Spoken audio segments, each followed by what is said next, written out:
வணக்கம் students. Next நம்ம என்ன பார்க்க போகிறோன்னா ஆர்கிடெக்சரல் ஸ்டைல்ஸ் இன் சாஃப்ட்வேர் இன்ஜினியரிங். எப்பயுமே ஒரு சாஃப்ட்வேர் டெவலப்மெண்ட்டில் ரொம்ப முக்கியமானது இந்த ஆர்கிடெக்சரை டிசைன் பண்ணுறது தான். ஸோ இதில் நம்மளுக்கு என்ன கிடைக்கும்னா ஒரு சாஃப்ட்வேர் சிஸ்டம்னுடைய overall structure, detailed coding structure, அந்த டிசைன்ஸ் எல்லாமே நம்மளுக்கு இந்த ஆர்கிடெக்சரல் ஸ்டைல்ஸில் கிடைக்கும். ஸோ நிறைய ஸ்டைல்ஸ் இருக்குது. ஸோ ப்ராஜெக்ட்டுக்கு ஏற்ற மாதிரி நம்ம எந்த ஸ்டைலை யூஸ் பண்ணணும்னு தெரிஞ்சுக்கணும். Architectural design in a software development is the high level structure. High level ஸ்ட்ரக்சர்னால் ஒட்டுமொத்த இன்ஃபர்மேஷன்ஸ் எல்லாமே அதில் இருக்கும். ஒரு பர்ஃபெக்ட் கோடிங் டெவலப்மெண்ட்டுக்கான தேவையான எல்லா விஷயமே அதில் இருக்கும், அந்த சாஃப்ட்வேர் சிஸ்டத்தினுடையது. It define how the system is organised, how components interact, how they work together to fulfill the system requirements. ஒவ்வொரு சிஸ்டமுக்கும் ரெக்குயர்மெண்ட்ஸ் இருக்கும்.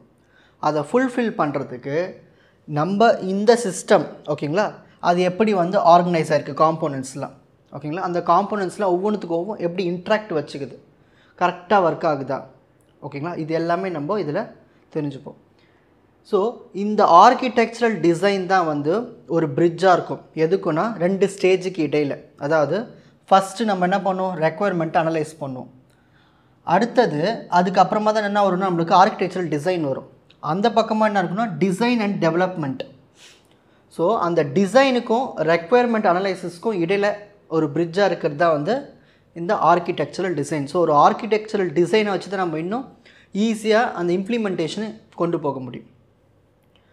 ஸோ இது நம்மளுக்கு 5 ஆர்கிடெக்சர்ஸ் இருக்குது. Data centred architecture, data flow architecture, call and return architecture, object oriented architecture, layered architecture னு 5 architecture இருக்குது. First one data centred architecture. இதிலே உங்களுக்கு தெரியும் நடுவில் டேட்டா பேஸ் இருக்கும். ஸோ எந்த கிளைண்ட் சாஃப்ட்வேர் வேணாலும் நம்ம என்ன பண்ணலான்னா இந்த சென்டரில் இருக்கிறத வச்சு ஆக்சஸ் பண்ணிக்கலாம்.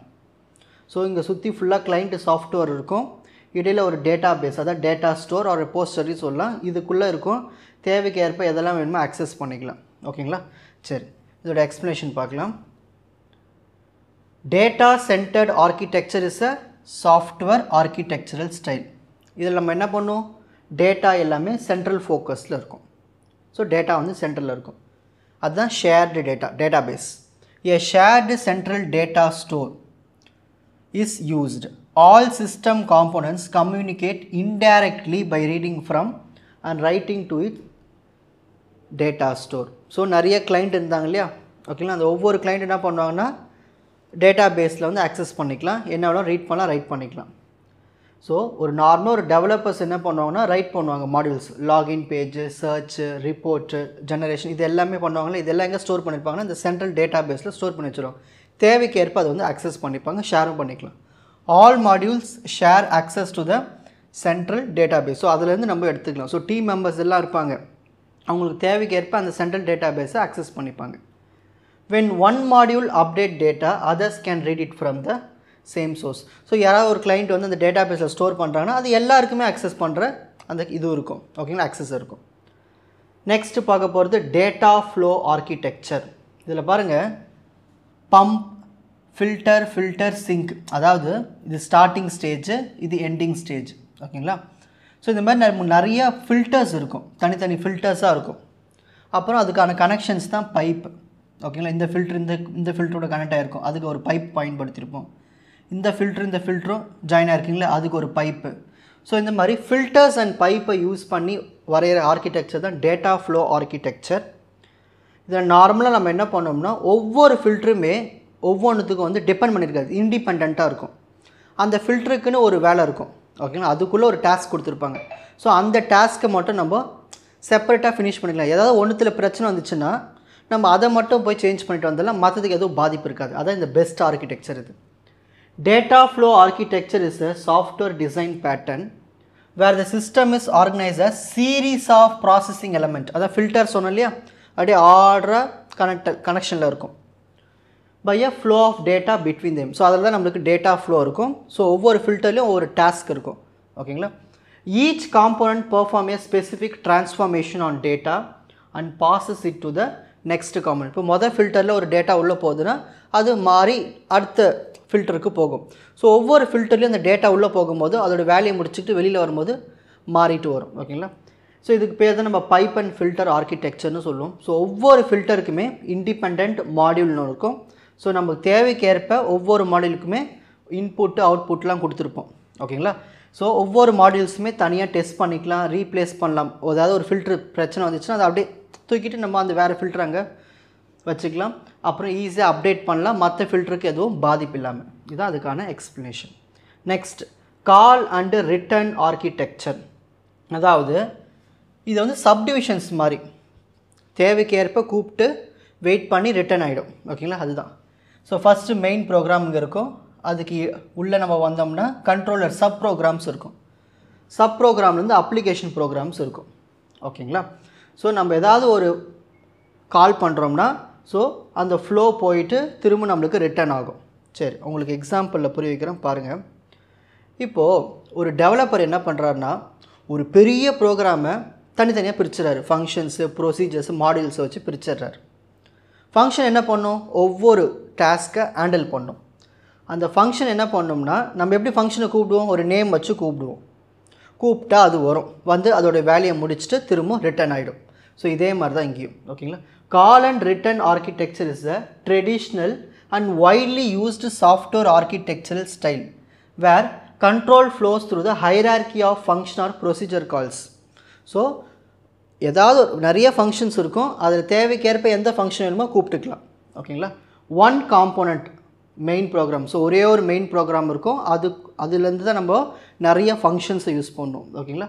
Calls another to the perform a task and wait for it return with result. So main ப்ரோக்ராம்லேருந்து நம்ம என்ன பண்ணோம்? ஒரு ஃபங்க்ஷனை கூப்பிடுவோம், அது என்ன பண்ணும்? அதோடைய டாஸ்க்கை முடிச்சுட்டு அந்த ரிசல்ட்டை நம்மளுக்கு கொடுக்கும். டெவலப்பர்ஸ் என்ன பண்ணுவாங்கன்னா ஒரு பெரிய ப்ரோக்ராமை ஃபங்க்ஷன்ஸ், ப்ரொசீஜர்ஸ், மாடியூல்ஸை பிரிச்சுட்டு ஒவ்வொரு ஃபங்க்ஷனுமே ஒவ்வொரு டாஸ்க்கை ஹேண்டில் பண்ணோம். ஸோ அந்த ஃபங்க்ஷன்ஸ் நம்ம எப்படி கூப்பிட்றோன்னா அதோட பேரை வச்சு கூப்பிட்டு அது என்ன பண்ணும்?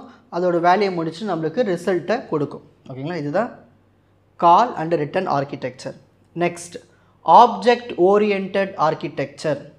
நம்ம என்ன பண்ணலாம்னா ஒட்டுமொத்த டாஸ்க்கை தனித்தனியாக பிரிச்சிடலாம். ஒவ்வொரு ஆப்ஜெக்டாக பிரிச்சுட்டு அந்த ஆப்ஜெக்ட்குள்ளே இருக்கிற மெத்தட்ஸை நம்ம வந்து இன்வோக் பண்ணலாம், கூப்பிட்டுக்கலாம். கூப்பிட்டு நம்மளுடைய டாஸ்க்கை ஃபினிஷ் பண்ணி கொடுக்குற மாதிரி சொல்லலாம். ஸோ அதுதான் ஆப்ஜெக்ட் ஓரியன்டட் ஆர்கிடெக்சர். ஸோ இதில் டெவலப்பர்ஸ் என்ன பண்ணுவாங்கன்னா பிரிச்சுருவாங்க. கிளாஸஸ் தனியாக, ஆப்ஜெக்ட் தனியாக பிரிச்சுருவாங்க. எல்லாத்தையும் அந்த ப்ராஜெக்டில் இருக்கிறது எல்லாத்தையும் பிரிச்சுட்டு ஸோ ஒவ்வொரு கிளாஸ்க்குள்ளேயும் நம்ம ஆட்ரிபியூட்ஸ் கொடுப்போம், ஃபங்க்ஷன்ஸ் கொடுப்போம். ஸோ நம்ம என்ன பண்ணலான்னா ஒரு ஆப்ஜெக்டை நம்ம டிஃபைன் பண்ணி அதுக்குள்ளே இருக்கிற ஃபங்க்ஷன்ஸ் எல்லாத்தையும் அக்சஸ் பண்ணிக்கலாம். ஸோ இதுக்கு நம்ம வந்து பெஸ்ட்டாக இருக்கும் இது. ஏன்னா ஒரு ஆப்ஜெக்டை மட்டும் யூஸ் பண்ணுற மாதிரி இருக்கும். ஓகேங்களா? அதுக்குள்ளே நிறைய ஃபங்க்ஷன்ஸை நம்ம யூஸ் பண்ணிக்கலாம். ஸோ கேமிங் டெவலப்மெண்ட் சாஃப்ட்வேர்க்குலாம் இது பெஸ்ட்டாக இருக்கும். Object oriented architecture is a software design approach where a system is structured as the collection of interacting objects. So இதுக்குள்ளே ஒவ்வொரு ஆப்ஜெக்ட்டும் ஒவ்வொரு இன்ட்ராக்ஷன்ஸ் இருக்கும், அதெல்லாம் நம்ம தனித்தனியாக பிரித்து வச்சுருவோம். ஸோ ஒவ்வொரு ஆப்ஜெக்ட்டுமே ஒவ்வொரு என்டிட்டி மாதிரி, அதுக்குன்னு ஒரு டேட்டா இருக்கும், அதுக்குள்ளே ஃபங்க்ஷன்ஸ் இருக்கும், அதாவது மெத்தட்ஸ். ஸோ ரியல் வேர்ல்ட்லேருந்து அது எல்லாமே நம்ம மாடலாக பிரித்து வச்சுருப்போம். ஓகேங்களா?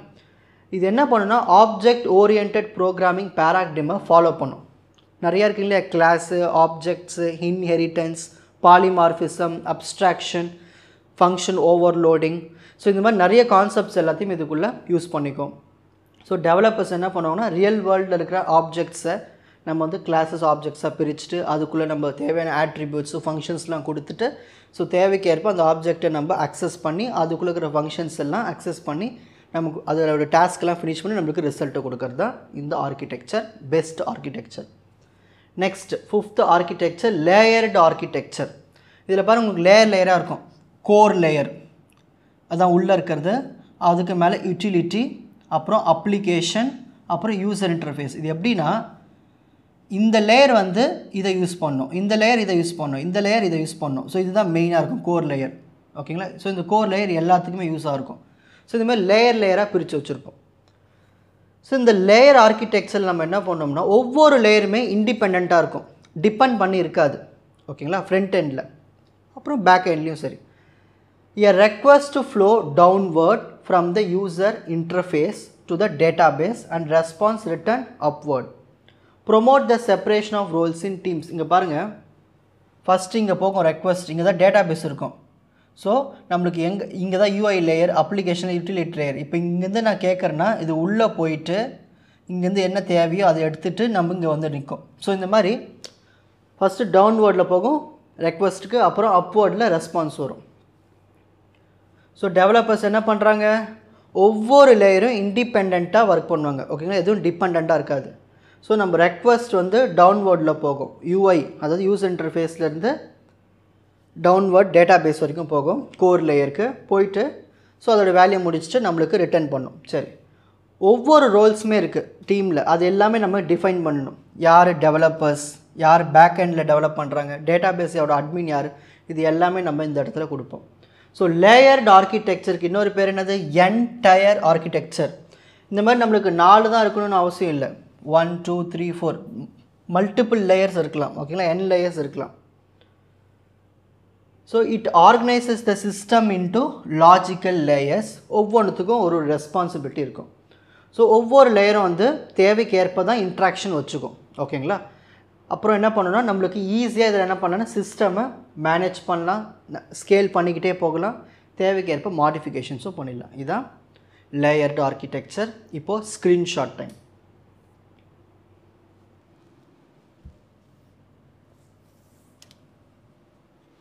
ஸோ ஃபஸ்ட்டு ஆர்கிடெக்சரல் ஸ்டைல்னால் என்ன, அதாவது டிசைன்னா என்னென்னு டெஃபினிஷன் எழுதுவோம். அது எதுக்கான பிரிட்ஜ் கனெக்ஷன். So 5 types. அதில் ஃபஸ்ட் ஒன் டேட்டா சென்டர்டு ஆர்கிடெக்சரோட டயக்ராம், அதுக்கான எக்ஸ்ப்ளனேஷன் பாயிண்ட்ஸ். டேட்டா ஃப்ளோ ஆர்கிடெக்சரோட டயக்ராம், அதோடைய எக்ஸ்ப்ளனேஷன் பாயிண்ட்ஸ்.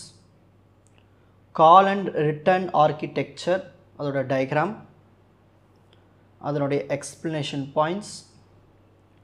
ஆப்ஜெக்ட் ஓரியன்டட் ஆர்கிடெக்சர்னுடைய டயக்ராம், அதனுடைய எக்ஸ்ப்ளனேஷன் பாயிண்ட்ஸ். லேயர்டு ஆர்கிடெக்சருடைய டயக்ராம், அதனுடைய எக்ஸ்ப்ளனேஷன் பாயிண்ட்ஸ். உங்களுக்கு இந்த கண்டென்ட் ஈஸியாக புரிஞ்சிருக்கும்னு நினைக்கிறேன். வாட்ச் அதர் எபிசோட்ஸ் இன் த appropriate playlist. Fuji Silver Academy Strength Success Directive. வணக்கம்.